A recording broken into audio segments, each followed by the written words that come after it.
So how did we get stuck on this crazy timeline, and how can we get off? As I was looking at the news today, this is the Financial Times.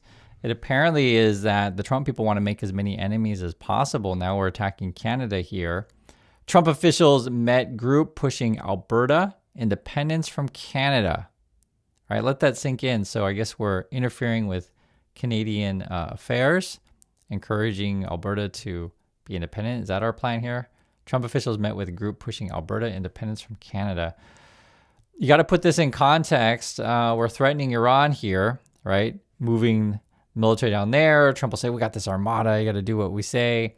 Trump warns Iran time is running out for a nuclear deal as U.S. builds up in the Gulf. So that's what we're spending our money on. If you wonder why your life doesn't improve in USA, it's because you spend all the money on the military and these kind of things. Or you spend money talking about destabilizing Canada.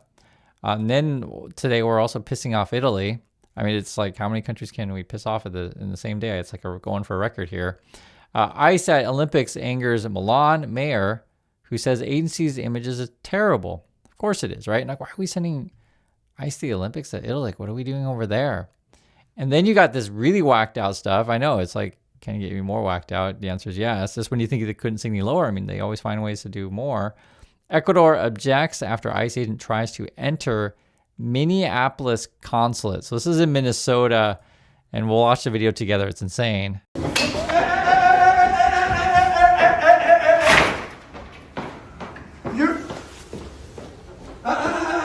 is the customer from Ecuador. Relax. Okay, relax. I did not enter.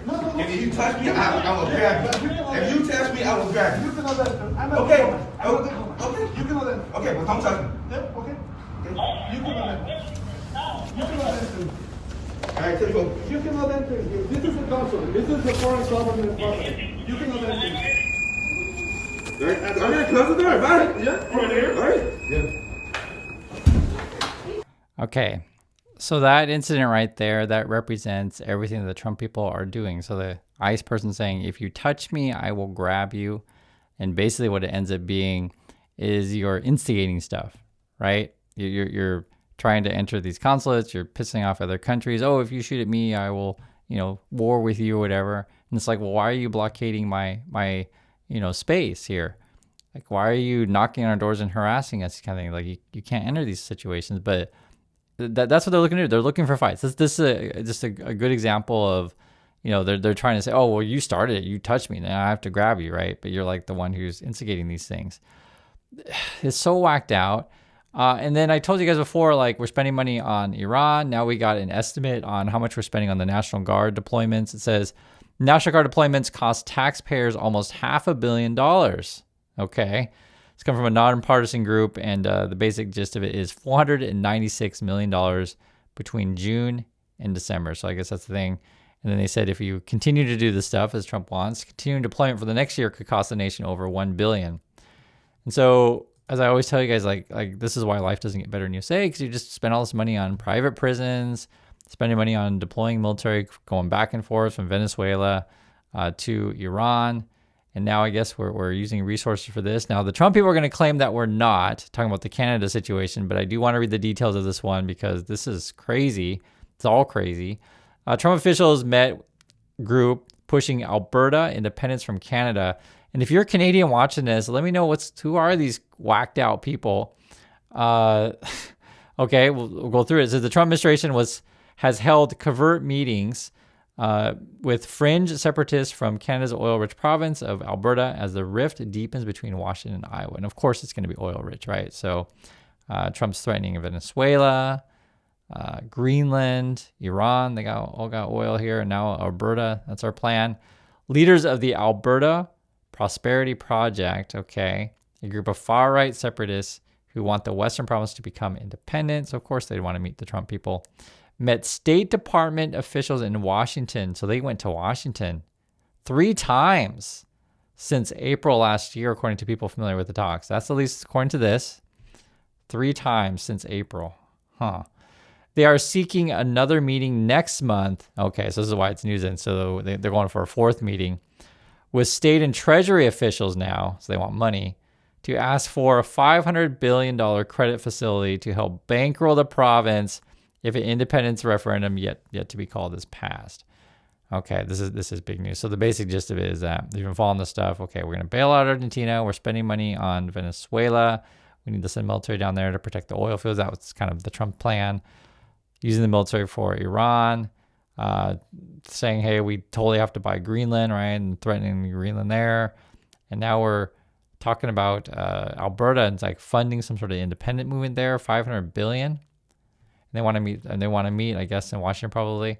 Here's a quote here. The U.S. is extremely enthusiastic about a free and independent Alberta. It's coming from Jeff Rass, like a crazy person to me. If you guys know who this is, you can let me know.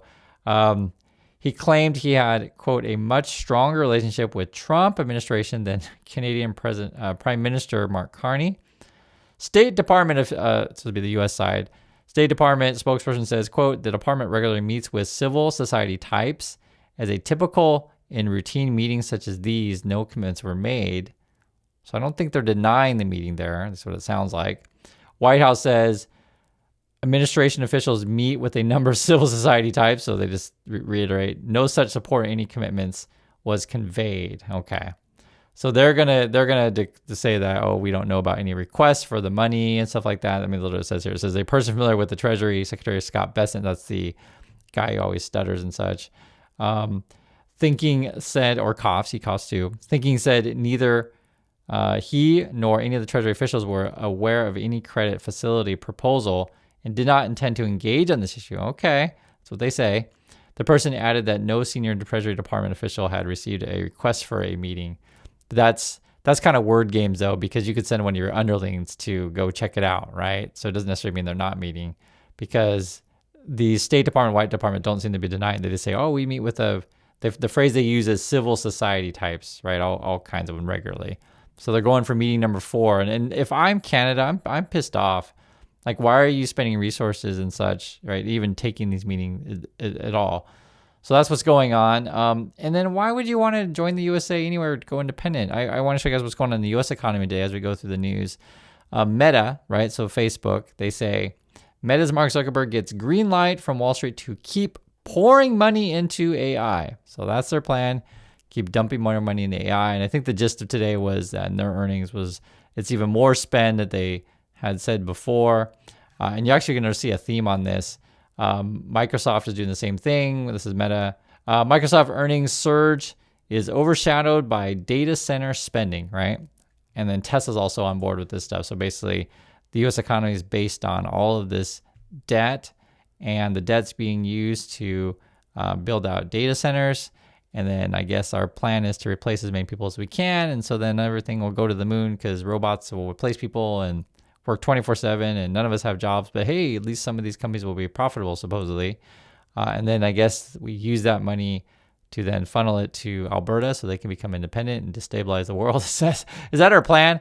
This is why, like, I always wonder, like, how do we get on this ridiculous timeline? And it's run by a bunch of, like, well, this, like people like Musk is frankly an addict and just a scam artist, a con artist, and the same with the Trump people.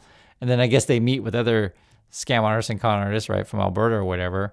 I really want to hear from Canadians in our audience, like, about this Alberta people. They sound like whacked out to me. And then we hear that gold keeps reaching new highs because I guess people don't have trust in anything anymore. So it's like, you know what, I'm just buying gold. Gold jumps over 3% to fresh highs as Asia markets trade mixed after U.S. Fed holds rates. What's it at? 5,500. That was just like 5,000 the other day. It was like 2 days ago or yesterday. So that's going on right now. And then Fed Pow, which we normally talk about like extensively, that would usually be the news of the day, but there's just so much other whacked out stuff going on. They're holding rates. That's what official says. Fed holds key rate steady as economic view improves. And then this is the quote. Available indicators suggest the economic activity has been expanding at a solid pace. Job gains have remained low, and the unemployment rate has shown some signs of stabilization. All right, inflation remains somewhat elevated, is what they say. But I keep telling you guys that inflation is not going to be the story this year. It's really going to be about job cuts in particular, and unemployment. Keep an eye on that stuff. I think it's really ugly out there. And then you could argue that the other side of the coin is with essentially when regular people are struggling, Trump then, looks for scapegoats. Oh, see, it's all their problems. All those people, causing your problems and stuff like that. And the thing is, though, is like why things don't get better is because when you're spending resources on essentially making more enemies, so closing markets to the USA because you piss people off, they don't want to buy your goods, and it costs a lot of money to send the military around the world, etc. And then if we are indeed going to do whatever bailout or package for Alberta, 500 billion, it's just nuts. I mean, everything is crazy, and it's important to keep track of this stuff so you know what's going on, because you want to nip this stuff in the bud before it escalates, and you want your tax dollars to go to Alberta. Is that our plan? It's crazy. So that's my thoughts on this. Please be careful out there, and I'll catch you on the next video.